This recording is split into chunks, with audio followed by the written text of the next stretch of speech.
Hey, what is going on, everybody, and welcome back to the College Info Geek podcast, the internet's best resource for getting ahead as a student, but a terrible resource for learning how to transport your malevolent AI into a potato. My name's Thomas Frank. I'm here as always with my good friend Martin, and in today's episode, 100 of our favorite quotes.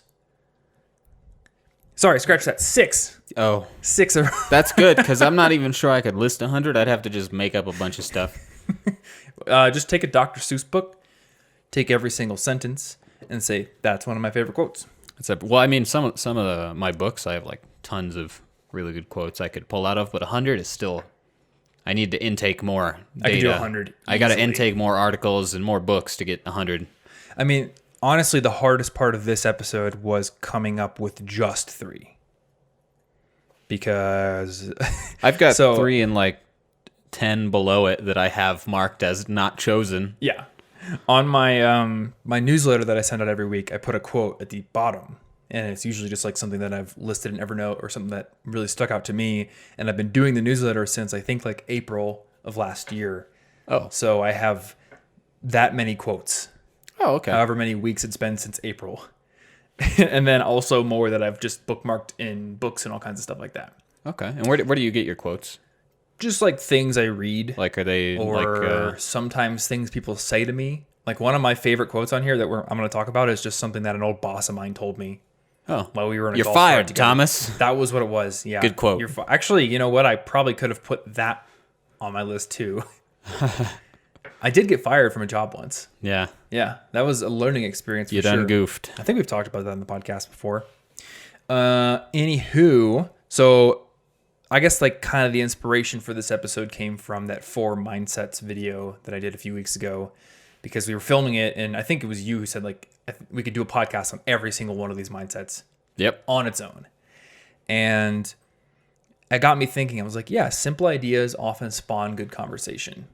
So I thought that we could just take some of the quotes that stuck out to us. I chose 6 because I thought that 3 each was actually quite enough for a full episode's worth. I thought if we went to like 10 or 20, it would just be like a 4-hour long episode, and then Anna would leave me, or at least leave her job. But then we would have a really good episode on what lessons we learned from that. It's true, yeah. So we're sacrificing that episode right now. Overload your girlfriend with work, then she leaves you, and then you learn a lesson. There's lots of lessons in there. That's true. There are a lot of lessons there.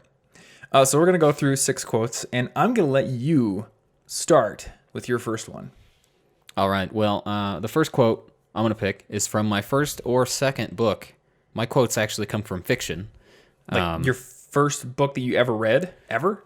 No, my first or second favorite book. The Thousand Autumns of Jacob de Zoet by David Mitchell. And the quote is, "Knowledge exists only when it is given." And I really like this. It kind of inspires me to share what I learn with other people. It helps with this in particular. I thought about it a lot when I was teaching English for a while, at teaching refugees English in a church.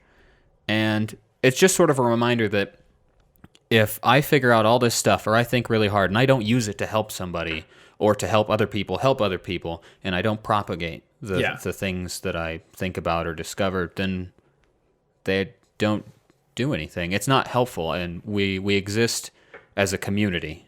Yeah. You know, no man is an island, to use a quote to partially explain my quote. But, you know, like Da Vinci discovered things that weren't discovered again for centuries. Yeah, that's true. Because he did not share them with people. He didn't care to. And because of that, humanity could not have benefited from his ideas. Yeah. I remember reading that Isaac Newton had basically no intention of publishing the Principia Mathematica. Like he was just going to let it rot in a drawer because he was kind of a recluse. And then, you know, I always forget the person. Someone in the comments always tells me, but somebody convinced him to share it with the Royal Society. And that's why we have calculus. Yeah, it's sort of just a reminder that we can't function alone, and we should be figuring out whatever we can to help each other as a community, because that's how every generation gets to do slightly more things than the previous one, because we've been building on this forever. Yeah. It kind of reminds me of how I've started thinking of the world as like kind of one giant interconnected organism. And I know like a lot of religions and philosophies will think of it this way, but I think mine is a more pragmatic view, where just like like the whole no man is an island thing. We can do very little on our own. I mean, on our own, without all the infrastructure and all the work that came before and all the communications that we have, we would, I don't know, be mildly good at surviving in a jungle. But all this work that has been done, all this collaboration that's happened, all this knowledge that's been propagated has allowed us to build up a society where I can talk to you and put out information to the internet, you know? Yeah, whereas otherwise every single generation needs to reinvent the concept of housing, Yeah. self-protection, just from scratch. Like we're a little baby, like I better build a baby weapon because I'm going to get eaten. Yeah. That's no good. What's a baby weapon look like? I think it's like a rattle with a Spikes on it? yeah, a knife or something on it. Like a bayonet. Maybe put like a few of them on there, you know? Just so now it's a mace. Yeah, it's basically a baby mace. That actually seems reasonable for a baby. In the sense that it could, swing it around. Not that babies should have a mace. I just think that they could. How do you know? I think they would know how to use it. Maybe the knowledge hasn't been shared yet. Yeah. Maybe that knowledge doesn't exist yet. Yeah, but if we all had to start from scratch, we would be basically nowhere. Yeah. So do you know how long ago you read that quote?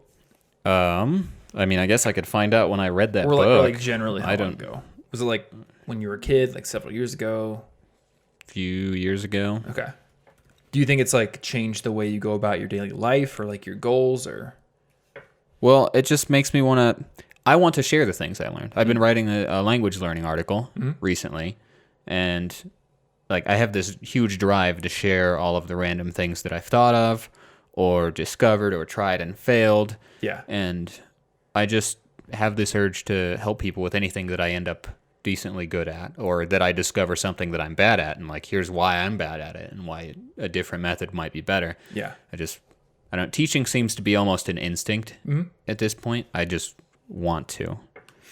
Yeah. Something that I think about a lot is how many people there are in jobs who have been working those jobs for 30, 40 years, and like how many of them have actually written down what they've learned to pass on to the people who are going to replace them. Like probably not a huge amount. And that's probably going to be a problem, in a lot of industries.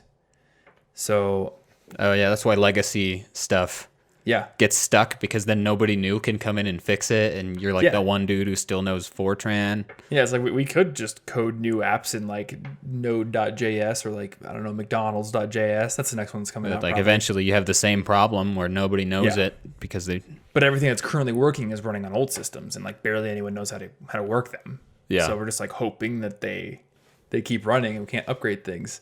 And it looks like I read that book 2 years ago. 3 years, April 21st, 2016, almost 3. Oh, hey, that was during my reading challenge, Oh, which I would like to resume after I pick up the shambles of my life.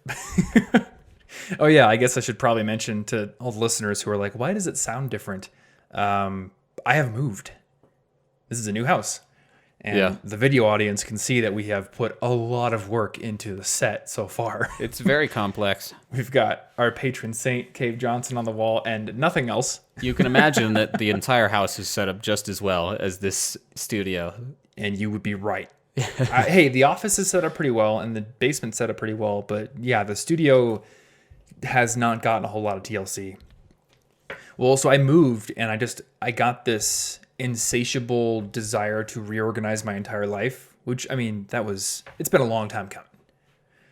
Various systems were in a state of decay and they were working, but it's like the whole, like, you spend so much time working in your business, you don't have time to work on your business.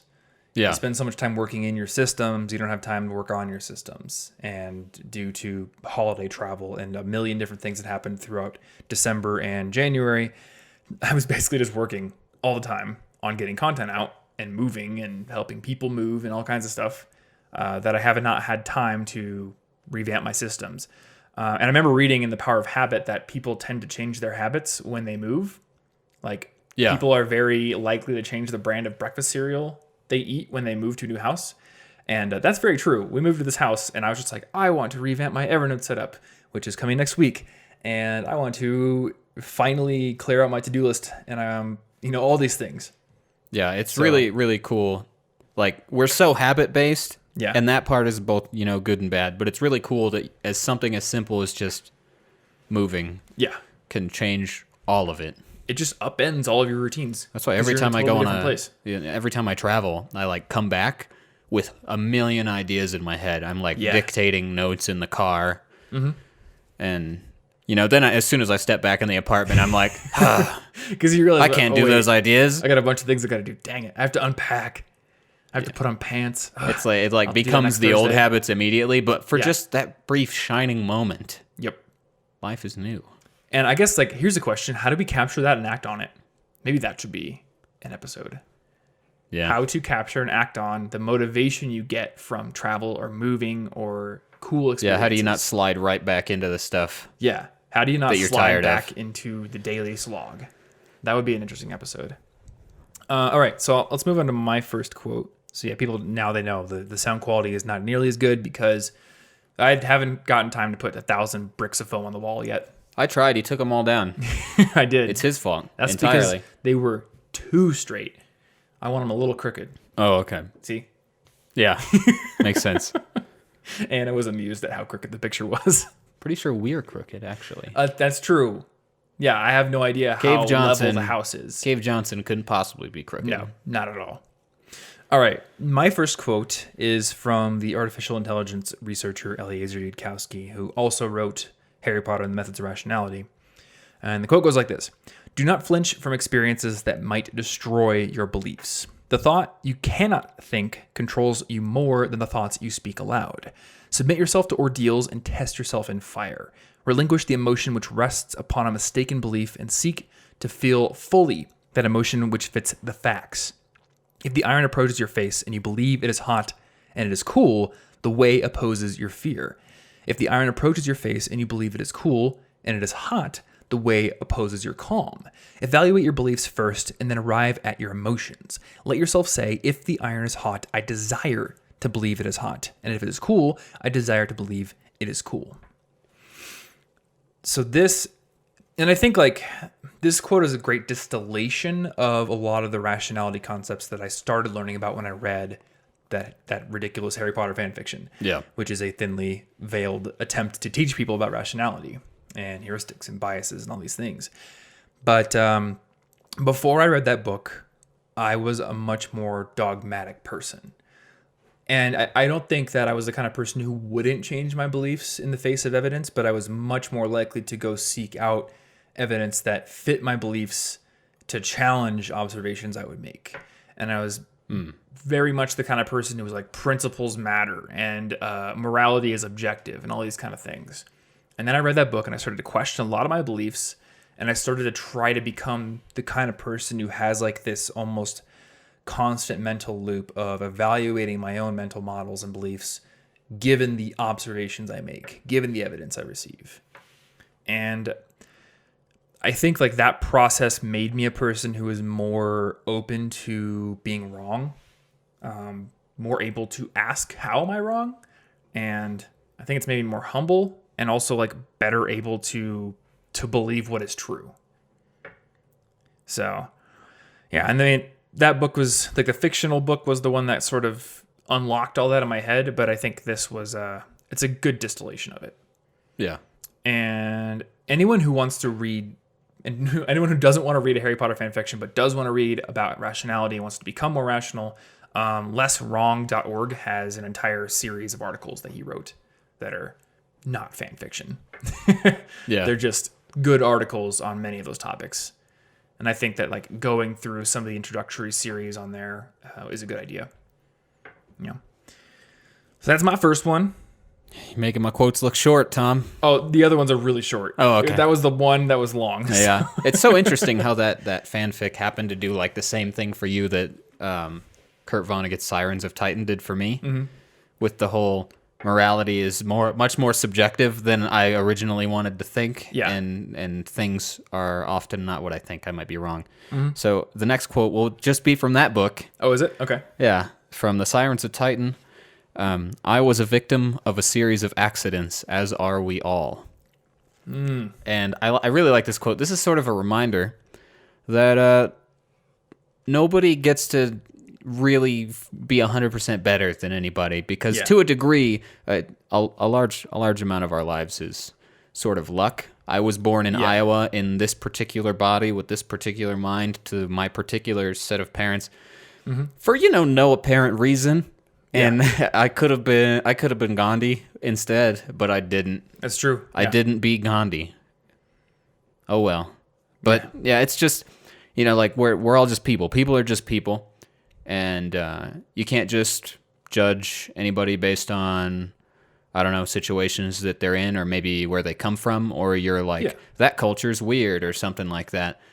But you could have easily been it's completely random chance that you're not that. Yeah, it's all like a cosmic roll of dice. It's like, so your sentience and consciousness was imbued into a specific body because of factors completely out of your control. Yeah.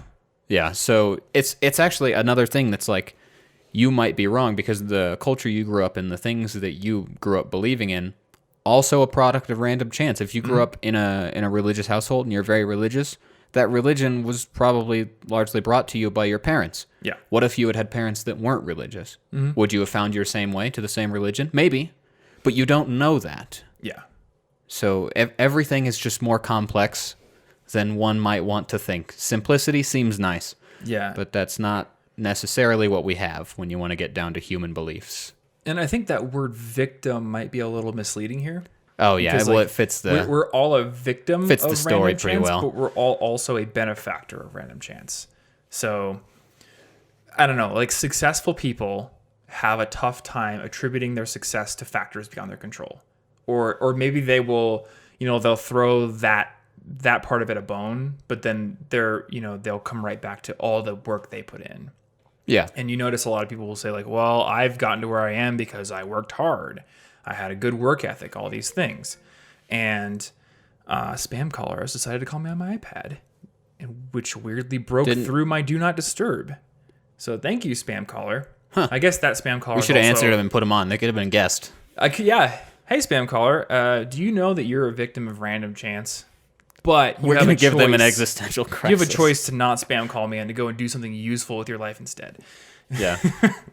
Anyway, so yeah, I want to say like, people that are in successful positions often don't acknowledge the fact that random happenstance plays a large role in where they are. Well, it doesn't feel good to say that. It doesn't feel good, no.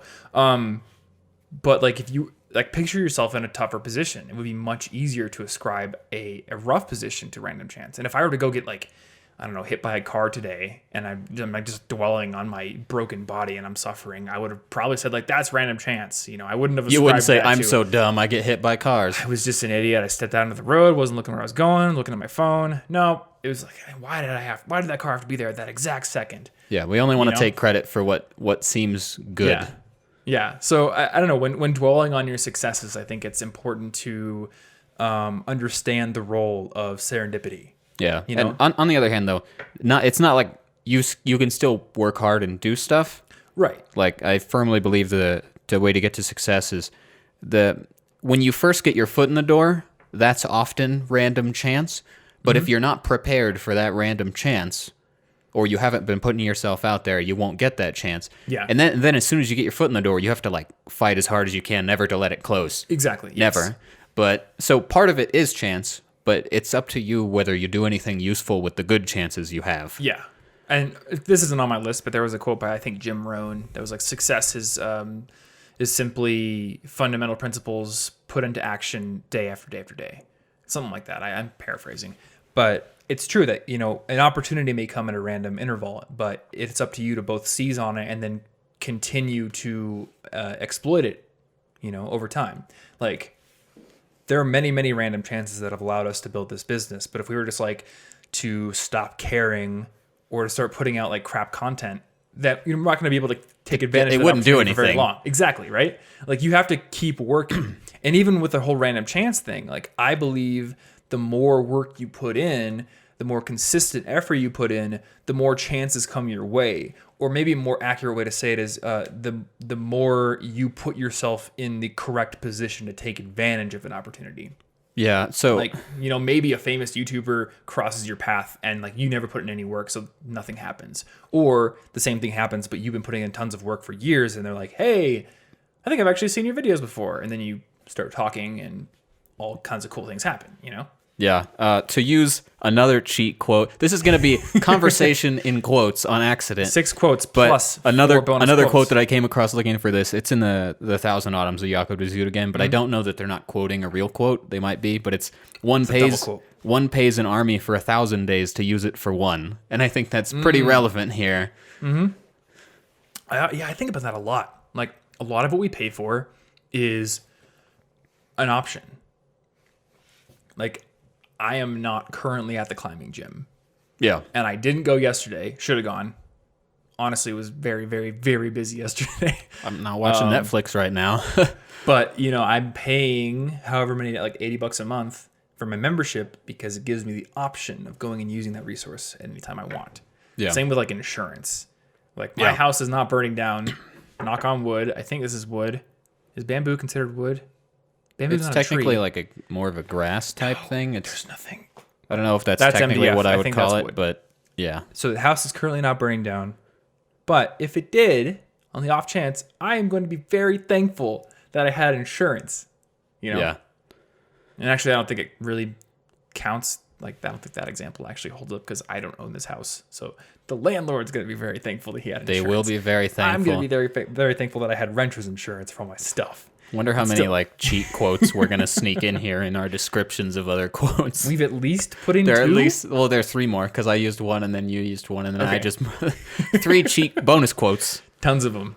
This week's episode of our show is brought to you by our friends over at Brilliant, who have built an amazing learning platform for anyone wanting to improve their skills and abilities in the areas of math, science, and computer science. And the great thing about Brilliant is the team over there have built their platform completely with a concept of active learning in mind. You're not sitting in a classroom or taking an online course where you passively intake material. Instead, you're thrown immediately into challenging, bite-sized problems that will kind of get you engaged right away. It keeps your interest higher as you're learning, and it also builds your ability to problem solve regardless of what you're doing. When you're solving problems in these courses, it makes you a better problem solver overall. Now, within Brilliant's course library, you're going to find a ton of different courses, again, across the subjects of math, science, and computer science. And the one that I want to point out this week is their Computer Science Fundamentals course. This will bring you through the concepts of algorithms, of recursion, binary trees, and lots of other concepts. And if you're the kind of person who wants to be a programmer someday or wants to develop software, I think going through a course like this would be a great idea. Yes, you can go learn the syntax of programming languages, but when you understand the fundamentals of how computers work and how the programs interact with the actual hardware, you become a better programmer, and that gives you a leg up on the competition. Now, in addition to their course on computer science, you're going to find lots of other courses like Algebra 1, Algebra 2, Statistics, a course on waves and light, and lots more. Plus, they now have a feature called Daily Problems as well, which gives you new problems every single day that should take about 5 minutes to solve and will broaden your horizons a bit. So if you're looking for a new habit that will boost your learning in 2019, the Daily Problems feature is something that could be added to your calendar every single day. So if you want to start doing daily problems or going through one of their in-depth courses, you can go over to brilliant.org/collegeinfogeek. And if you were one of the first 83 people to sign up with that link, you're also going to get 20% off their annual premium subscription. Big thanks to Brilliant for sponsoring this week's episode and being a huge supporter of College Info Geek in general. And let's get back into it. All right. Are we good to move on to my second one? Yeah. All right. So this one is from my old boss at my Cyclone A job, Liz Kurt. And I don't know if this is the exact phrasing because she said it to me in an annoyed tone of voice on a golf cart. This is not something you're going to find written down until now. This is from a holy text. But the quote is, "It's not the thought that counts. Presentation matters." And I don't remember, I don't even think this was related to our job. So for some background, I had a job in college called being a Cyclone aide, which was basically doing all kinds of stuff for new student orientation. We gave tours for all the new students coming in and prospective students. We set up the whole new semester orientation thing. We hired speakers. We did all the event planning. All that was us. Dorm tours, Q&A sessions, whatnot. So we were in a golf cart going across campus doing something. And I think we got on the topic of wrapping presents. And I had said, my grandma's so good at wrapping presents. It's if life were pixels, it would be pixel perfect wrapping. and I'm terrible at it, but it's okay because when you're giving a gift, it's the thought that counts. And she was like, no, when you're giving the gift, you wrap the present properly. And if you can't do it, you should go learn how. There's YouTube. It's not the thought that counts. The presentation matters because putting effort into the presentation shows that you care. And that stuck with me for a really long time. I mean, it still does. Because like, I think like it's the thought that counts is kind of like the whole like, oh, he's got a heart of gold. It's like one of those sayings that sort of like dismisses a negative quality that somebody could definitely rectify. And she says like, well, it's okay that that person is kind of a jerk or like doesn't put a whole lot of effort into what they do because they're lovable or like, you know, they love me, all these kind of things. And even if somebody does love you, you love them, like, I don't think that is a good reason to justify allowing a negative trait that could be changed. Yeah. You know? Well, if it's the thought that counts, why aren't you expressing that thought? Yeah. Because like, yeah, if you're just like, oh, you know, I remembered your birthday like 3 days late and I'll get a card in the mail like next week, but it's a thought that counts. It's like, no. I was gonna buy you a new car, but like I'm not going to. But I thought about it for just a second. Yeah, I was gonna donate to charity, but I just clicked a Facebook like button instead. You know, That's the same. No, it's not the thought that counts. Like, do things correctly. We can all do things better. Yeah. You know, and we're not gonna be perfect, but I think like that's a good North Star to point yourself to. You know, if you're going to give someone a present, like, put in the effort to make that present awesome. Like, make the presentation great. Make the experience of opening it a great one. Don't be just like, hey, happy birthday, got you a video game. I forgot to wrap it, but you're going to play it. Like, who cares about the wrapping, right? Like, all right, that's fine. They're probably going to enjoy playing the video game, but wouldn't they enjoy it more if you're like, hey, I remembered your birthday. I wrapped this. Like, happy birthday. I don't know. Well, it's like the gift. The gift still works. It still counts, but you're showing that like the actual giving of the gift isn't important to you. Yeah. It's like, I'm checking off that box. I have given you a physical item of some monetary value as a token of my, I don't know, informal debt bond to you as a human. Yeah. Relationships. I think that every time. That's exactly specifically in those words. Yeah. Yes. Yeah. We exist in a certain proximity to each other, and we've known each other for a certain amount of days, weeks, and months. Therefore, I feel some sort of weird biologically derived kinship to you. I would like this balance to continue. Therefore, here's something that may continue it. The anthropological research I have done has led me to believe that if I do not give you some sort of physical token of my appreciation, that our relationship will not continue, and I will not receive something in kind when my birthday comes around. And all I'm saying right now is, look, buy me a new boat. Yeah. When my birthday comes around. Everybody needs a boat. Everyone needs a new boat. All right. What's your third quote? My third quote. We got through that without a cheat quote, I think. Ooh. My third quote is from the book The Girl Who Fell Beneath Fairyland and Led the Revels There by Catherine Valenti. Hey, I read the first one in that series. Yeah. It's great. She's got the best words. She does. That book is YA. Oh, it's very cleverly written. I spent time looking up definitions to words. I love stuff like that. 2 years ago. It's beautiful. Yeah. So the quote I got is, "I shall not be afraid of anything I haven't even seen yet." And I really like this because a lot of fear, a lot of anxieties that people have, and at least that I have, you know, are more so about the concept of, like, it's the fear of being afraid later. Yeah. The possibility of something not being great. Like, and this sort of a thinking helped me do the whole get on a plane for the first time thing. Because it was like, well, I don't even, like, everything that I'm anxious about concerning a plane is stuff that I've imagined. I've never experienced it. I don't actually know that it is scary or anxiety inducing. I have no idea. But I'm imagining it might be. So I'm going to avoid it. And if you have some sort of second layer thing like that, you'll avoid everything because everything could be anxiety inducing. Being afraid to be afraid is going to cut off a lot more than just trying stuff and then saying, yep, I hated that. I'm not going back. Yeah, that makes sense. Speaking of fear, I've been thinking a lot about like the fear of loss. Because, like, I don't know, as we get older and as we acquire more and kind of like set up our lives, like I feel like there's more to lose, so it's easy to operate more fearfully. And I don't know if it's like Yeah. so much the fear of something I haven't seen yet. And maybe it is. Maybe it's like it's disguised because you know there's something to lose. So you think you know what you fear, but I don't know. I don't know. Well, it doesn't feel good to lose things. No, it does not. Like, I think we've talked about this in the podcast before, so I'll say it. Like, at some point, we're going to change the name of the podcast. And I've been like experiencing fear about it because I'm just like, well, what if we change the name and then like, I don't know, we lose the Facebook page to it, or like people hate the new name, they all unsubscribe. And when I was starting this, like there was nothing there. Like I didn't have anything, so I just didn't care about the name. Like I wasn't scared that I picked the wrong name. I just picked the name and went with it. Yeah. And built it. Filled that name with meaning. But once you have something, there's the fear of losing it. I think it makes you operate more cautiously, and you're less willing to take risks, less willing to do things that are kind of outside your comfort zone. Yeah, it's another one of those patterns where like over time you become less able to do the things that ever got you where you were in the first place. Mm-hmm. Another pattern being musicians who run out of creative energy when they're rich and famous and don't have struggling lives to write about. Mm-hmm. Or, like the sophomore slump thing.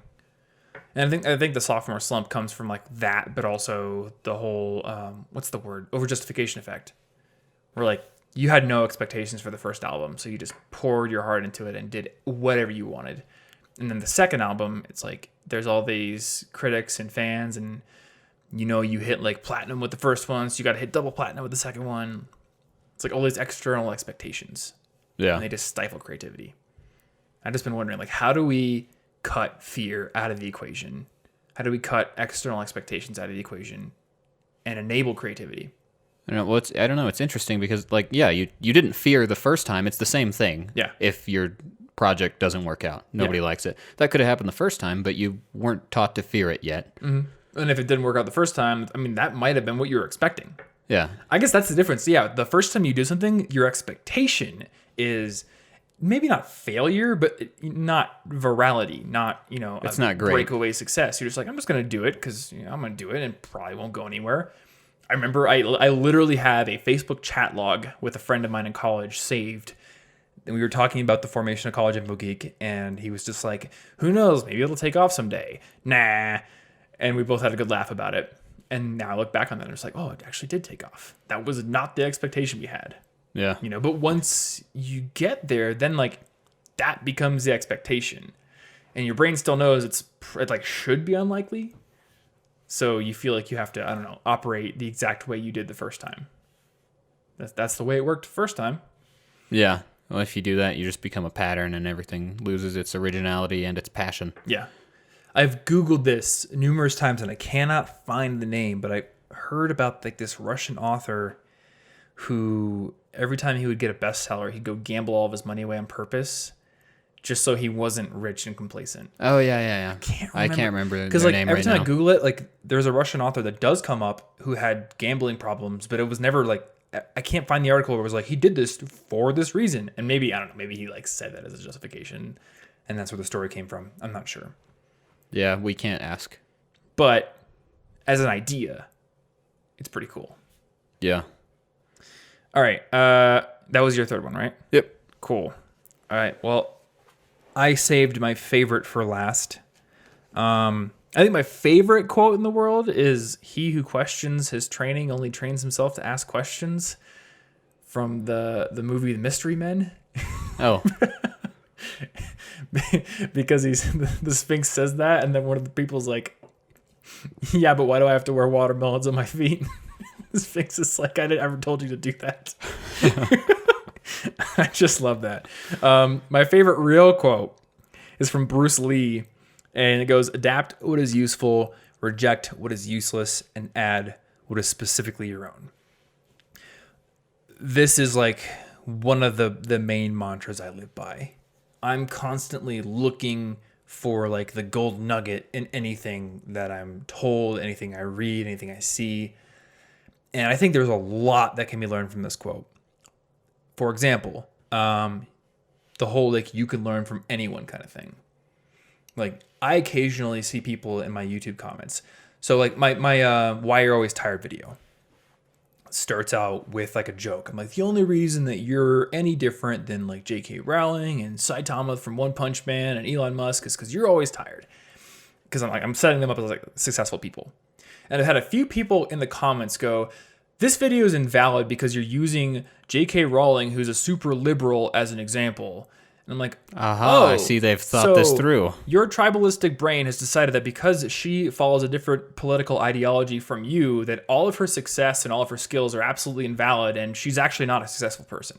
Like, this is the problem. Like, people get into like these tribalistic states of mind, and they think that the only valid sources of learning and information in the world come from people who hold those exact same ideologies. Mm-hmm. And that's completely wrong. Like, somebody with the worst beliefs in the world could still be amazing at the guitar. Yeah. And you could like watch them play the guitar and you'd be like, oh, that's actually a pretty good technique. You know, maybe I'm not going to like be racist like they are, but I'm going to play guitar like they am. And, yeah, like if you cast everything aside, I'll attach that guitar technique to my better beliefs, and I'll write some better songs or something like that. Like, you can learn anything from anyone. So, adapt what is useful, reject what is useless. So, like if you're looking at somebody who has negative qualities, reject those, but then adapt the useful qualities for yourself. I think that the most common version of this is like every kid who doesn't want to be like the negative aspects of their parents. Well, it doesn't mean that you should do nothing your parents did, because they probably did some things right. Yeah. People aren't all or nothing, good or bad. Another good little insight from this quote is that not every piece of advice you're given is relevant to you. It may be very relevant to the person who gave it to you, but it may not be relevant to you because there are different, different environments, different capabilities. People have different limitations, all kinds of things like that. So, for example, if I were to tell a student in college who's starting a blog, you got to do right now, you got to hire a virtual assistant to deal with your email. Yeah, that doesn't... It's taken so much time and effort off my plate. Like, I got so much time back. It's worth paying for it. It only cost me like $1,000 a month. That makes sense for me. Yeah, the context does not fit at all for a student. But, if I'm talking to like 19-year-old Thomas who's in college, starting the blog, but has barely any money to his name, that is a terrible piece of advice. What would be a much better piece of advice for that version of me is, no, DIY everything, because what you have right now is time. You have a distinct lack of expectations, at least of the nature that I have, and you don't have money. Yeah. You don't have processes in place to take the time out to build a team while still getting your work done. You're at the start. I wouldn't tell like somebody on level 1 of a video game to skip to the final boss immediately, unless they're playing Breath of the Wild. Technically, you can beat Ganon right away, but it's pretty tough. I'm probably gonna tell people like, go fight some divine beasts, get some weapons, get some armor. It's a good idea. Then come back and fight Ganon, okay? So like, if somebody who's, I don't know, a high-powered CEO is like, yeah, you just gotta hire yourself a entire team of security consultants, and you're a freelance web designer, like, no, that doesn't make sense.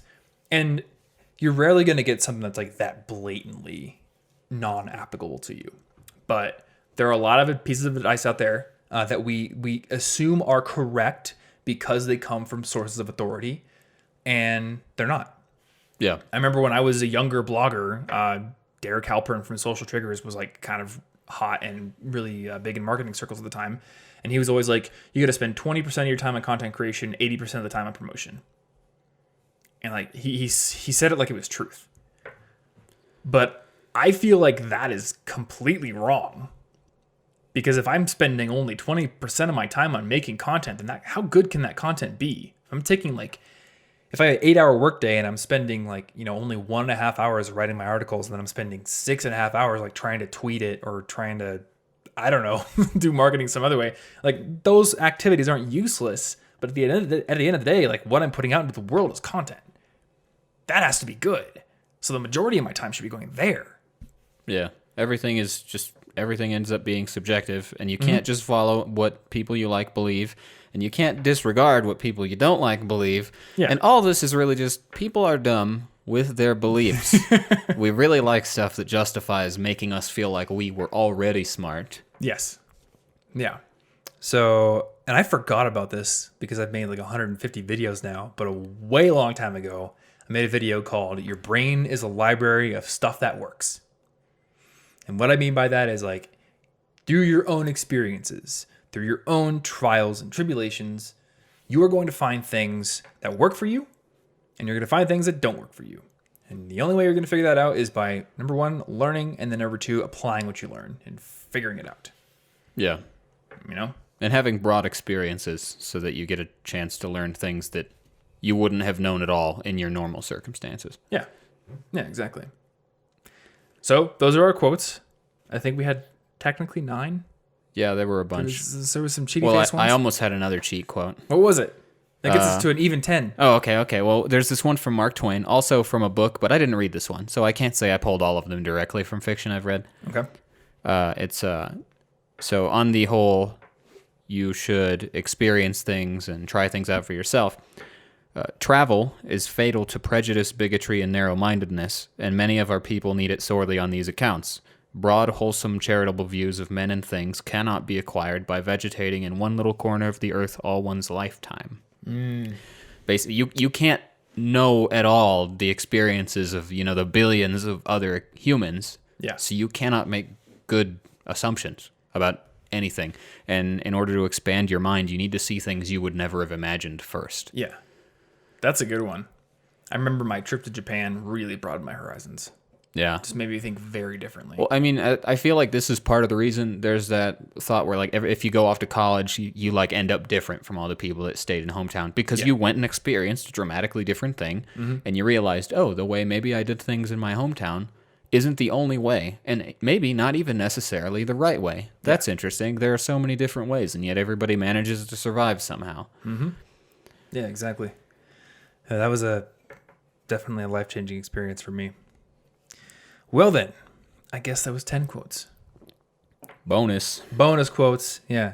6 quotes plus 4 bonus quotes. That's the College Info Geek promise. Because we have a tough time actually narrowing down our outlines. Yep. I think I had like 20 in my outline. Well, yeah, I just I was putting them all in this note, and then I just put a line to separate the quotes that I wasn't picking. I just took the 3 I was going to do out of Evernote and put them into Notion, and I have not opened Evernote. Yeah. So I haven't been tempted to go down my list of other quotes. Yeah. Oh, this is this whole episode for the stuff that I said, good example for any of you that are always like, but why should I read fiction? That's pointless. A lot of wisdom comes from fiction. All 3 of my favorite quotes came from fiction. That's true. So yeah, I think the most significant change in my life was spurred by reading fiction. Yeah. Or at least helped along by it. So I think that'll do it. This is episode 251 of the College Info Geek podcast. So cigpodcast.com/251 if you want to find the show notes, which I think is mainly going to consist of these quotes being written down. Yep. Let's add click to tweet buttons. Yeah. Actually, and you can't even click to tweet my first one because it's a huge quote. So maybe not. But you can at least, go copy them. Save them into your Evernote or your note-taking system. Put them on your wall. There actually is one that I think I'm going to print out and put on my wall. Can I do like one more bonus? Oh, yeah. One more bonus quote. All right. Every quote known to man. Every quote known to me. Yeah, where is it? So, yeah, I'll round the episode out with this. This is from Marcus Aurelius in his book, Meditations. Do not disturb yourself by picturing your life as a whole. Do not assemble in your mind the many and varied troubles which have come to you in the past and will come again in the future. But ask yourself with regard to every present difficulty, what is there in this that is unbearable and beyond endurance? You would be ashamed to confess it. And then remind yourself that it is not the future or what is past that afflicts you, but always the present. And the power of this is much diminished if you take it in isolation and call your mind to the task if it thinks that it cannot stand up to it when taken on its own. I think I'm going to print this out and put it on my wall because I really struggle with just picking one thing and applying my mind to it. Yeah. Like, especially right now, there's so much going on. We just moved to a new house. Like, there's all these projects going on. There's content, there's sponsors, all kinds of stuff. I'm just like, my brain is pulled in 1,000 directions. And it's been causing a lot of stress. But, and I mean, I know that the only way through it is to apply my mind to one task at a time. Yeah. But it's very difficult to get out of that whole, hamster trying to run in 10 different directions state of mind. especially when there's so many things that seem urgent. Yeah. So I need to remind myself of that. And hopefully that's a reminder for anybody else who's struggling with the same thing. So once again, cigpodcast.com/251 for all those quotes. And let's see here, collegeinfogeek.com/resources if you want to find our favorite books, our favorite apps, our favorite tools, our favorite brands of chewing gum. You probably won't find those there. I don't have one. I don't have one either. I don't chew gum. Do they still make I think I have zebra some, stripes ones? I don't know. I don't even know if that what Hubba was the Bubba? brand name. Juicy fruit. I don't even remember the names of gum. I don't chew it. I have like some Altoids in my car. And gotta have people review the podcast, right?